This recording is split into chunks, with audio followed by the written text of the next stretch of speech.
উলামায়ে কিরাম 1400 বছরের ইতিহাসও তো আছে। এই পুরা ইতিহাসকে যদি একসাথে রাখা যায়, 1400 বছরের ইতিহাসের মধ্যে কয়েক হাজার ঘটনা পাওয়া যাবে যে রসুলের রওজায় যায় সালাম দিছে পরে সেই সালামের জবাব আওয়াজের সাথে উপরে চলে আসছে। এটা ইতিহাস, অনেক আল্লাহওয়ালাদের হয়েছে। আমি একটা ঘটনা এখান থেকে শোনাতে চাই, আপনারা শুনতে রাজি আছেন কিনা? ছোট্ট একটা ঘটনা শুনাইতে চাই, 500 হিজরির পরের ঘটনা। এক বাদশাহ, সে ঘুমের মধ্যে স্বপ্ন দেখে, খুব আমলওয়ালা বাদশাহ ছিল, ঘুমের মধ্যে স্বপ্ন দেখে মুহাম্মদুর রাসূলুল্লাহ সাল্লাল্লাহু আলাইহি ওয়াসাল্লাম। উনি খুব আনন্দিত, দেখেন যে নবীজি সাল্লাল্লাহু আলাইহি ওয়াসাল্লাম বলতেছেন, এই আমার কবরে 3টা কুকুর আসছে, 3টা কুকুর আমার কবরে হানা দিচ্ছে, তুমি ঘুমায় আছো এখানে, ওঠো, তুমি আমার কবরে, এই কুকুর হানা দিচ্ছে, এদেরকে সরাও। মদিনার কবর কোথায়, বাদশার কোথায়? সে ঘুম থেকে উঠছে, উঠা হায় হায় কোনো দুঃস্বপ্ন কিনা, অজু করছে, নামাজ পড়ছে, খুব দোয়া কান্নাকাটি করছে আল্লাহর কাছে, কইরা আবার ঘুমাইছে। ঘুমের মধ্যে আবার স্বপ্ন, তুমি আবার ঘুমাইলা, আমার কবরের মধ্যে 3টা কুকুর আসছে, এই কুকুরগুলোকে তুমি দাঁড়াও। আবার ভয়ের চোটে উঠা খুব ভীত হইয়া খুব কান্নাকাটি, কি অর্থ কি? হাদিসে বলছে, রসুল বলে গেছেন যে ফাইন্না শাইতান লা ইয়াতামাসসালু সূরাতি, শয়তান আমার যে আকৃতি সেটা ধারণ করতে পারে না, শয়তান আমার ভেষ ধরতে পারে না, শয়তান আমার চেহারার অবিকল করতে পারে না। স্বপ্নে যদি কেউ আমাকে দেখে, সে সরাসরি আমি রসুলকেই দেখতে। আল্লাহ আমাদের সবাইকে দেখার তৌফিক দান করেন। সত্যি সত্যি আল্লাহ রসুলকে দেখে। আরো বেশি যখন ঘনিষ্ঠ হয় রসুলের, তখন রসুলের বুক জড়ায় ধরে, আরো যখন ঘনিষ্ঠ হয় রসুলের হাতে চুমা খায়। প্রথম যারা দেখে হয়তো আল্লাহ রসুলের কাছাকাছি যা চলে আসে, তাদের জন্য সুযোগ বেশি। তারা যদি আরেকটু আমল করে, আরেকটু গুনাহমুক্ত থাকে, চোখের হেফাজত করে, বিশেষ করে চোখের হেফাজত করে, হারাম থেকে বাঁচে, তাহলে মনে হয় তারা দেখে ফেলবে ইনশাআল্লাহ। বেশি বেশি দুরূদ শরীফ পড়তে হয়, সুন্নতের উপর আমল করতে হয়। রসুল সাল্লাল্লাহু আলাইহি ওয়াসাল্লামের স্বপ্ন দেখে বাদশা খুব হয়রান, উপায় অন্তর না পায় আলেম ওলামাদেরকে ডাকাইছেন, মন্ত্রীদেরকে ডাকাইছেন, এই রাত্রেবেলায় মিটিং চলতেছে, কি করা যায় এরকম স্বপ্ন, কেউ কোনো সিদ্ধান্ত দিতে পারে না। কুকুর কিভাবে আসবে রওজায়? সৈন্যবাহিনী একদল পাঠিয়ে দিছে, যাও যায় দেখো, যা দেখে রওজা ঠিকঠাক। পরের দিন খবর আসছে যে না, রওজার মধ্যে কোনো কুকুর টুকুরের কোনো হানাই নেই, যেগুলো দূর দূরান্তে আছে সেগুলোকে সরায় দেওয়া হোক, কোনো এখানে কুকুর টুকুর তো কিছু নাই। কিন্তু রসুলের স্বপ্ন তো মিথ্যা হবার না। এরপরে যখন আবার তিনি ঘুমাইছেন, আবার স্বপ্নে দেখেন 3জন একদম টুপি পাগড়ি পরা, জুব্বা পরা, 3টা চেহারা দেখাইছে, বলে এরা কিলাপ কুকুর, এই কুকুরগুলাকে তাড়ায় দাও। এখন বাদশার চেহারা পাইছে, কিন্তু কিভাবে ধরবে?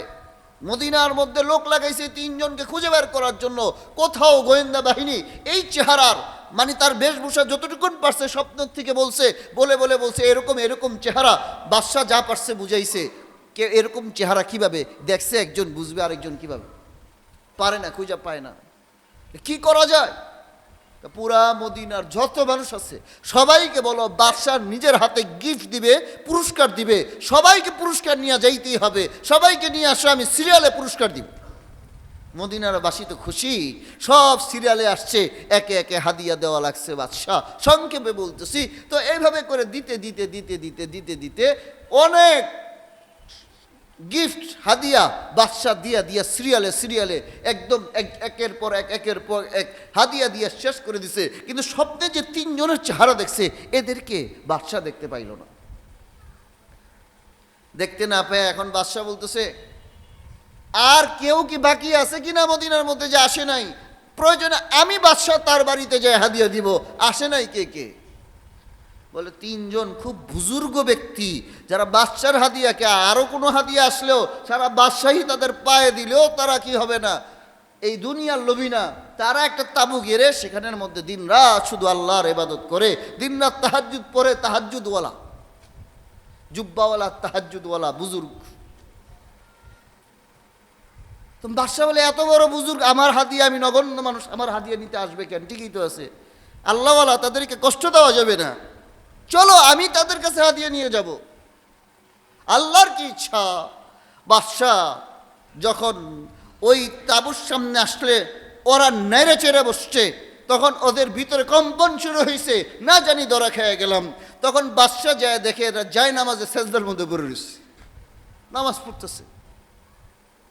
চেহারার মধ্যে তাকায় দেখে ওই স্বপ্নে যে তিনজনের চেহারা কুকুর বলছে রসুল, ওদেরকেই দেখা যাচ্ছে এখানে যায় নামাজের মধ্যে।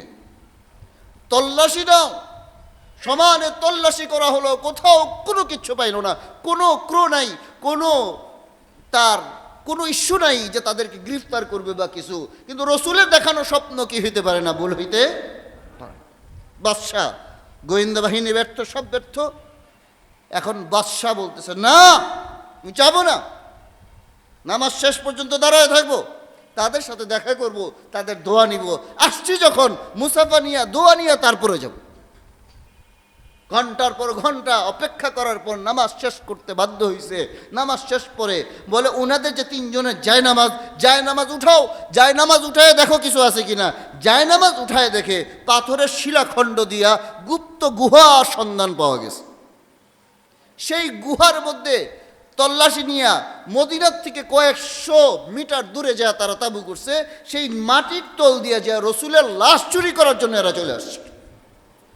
ওইখানে যাওয়ার পর দেখে রসুলের পা মুবারকের কাফন, ওই পা মুবারকের কাপড় সেখানের মধ্যে, সেটা পেঁচানো কাপড়, সেটা ওইখানে ওই অবস্থার মধ্যে আছে। বলি সুবহানাল্লাহ।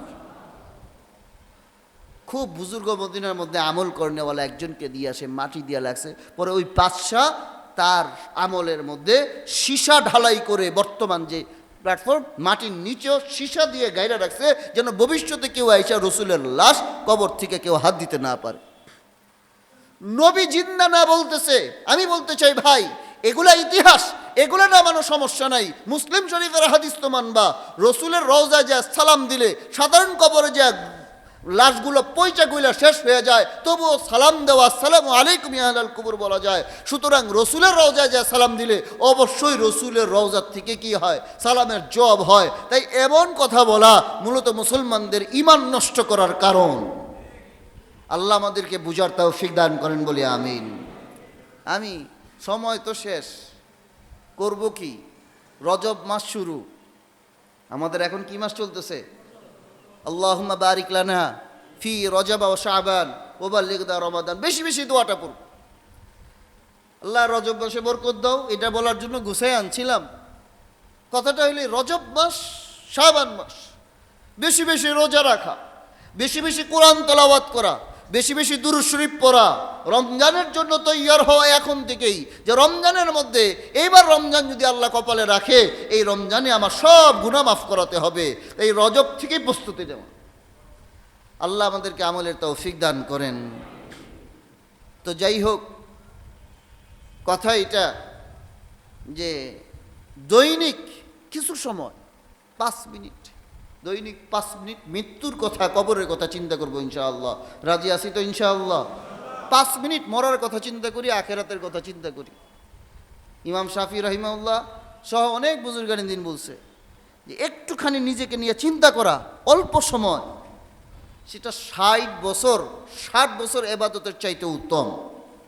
60 ইয়ার্স আপনি এবাদত করবেন, এর চাইতেও উত্তম হবে যদি আপনার 5 মিনিট ভাবেন নিজেকে। এটা বুজুর্গানি দিন, ওলামায়ে কেরামের মত। আমাদের কবরে যাইতে হবে, আল্লাহর যে নিয়ামত ঈমান দিছেন, জুমার দিন আসার তৌফিক দিছেন, আল্লাহ তাআলা যে মুসলমান বানাইছেন, রসুলের যুগে রসুলকে দেখা সাথে দেখাও বহু মানুষ মুসলমান হইতে পারে নাই, বহু মানুষ ঈমান আনতে পারে নাই। ঠিক আমাদের যুগেও মসজিদে আইসাও নামাজ পড়াও বহু মানুষ হারাম ছাড়তে পারে না, সুদ ঘুষ ছাড়তে পারে না, বহু মানুষ মিথ্যা ছাড়তে পারে না, বহু মানুষ নামাজে আসতে পারে না। এগুলা আল্লাহ রহমত হইছে বিদা আল্লাহ আমাকে আপনাকে মসজিদে আনছেন। আল্লাহ তাআলা এই নিয়ামত আমাদেরকে মৃত্যু পর্যন্ত যেন রাখেন, সেই জন্য আল্লাহর কাছে ফরিয়াদ করব। আমিন ওয়া আখির দাওয়ানা আলহামদুলিল্লাহি রাব্বিল আলামিন।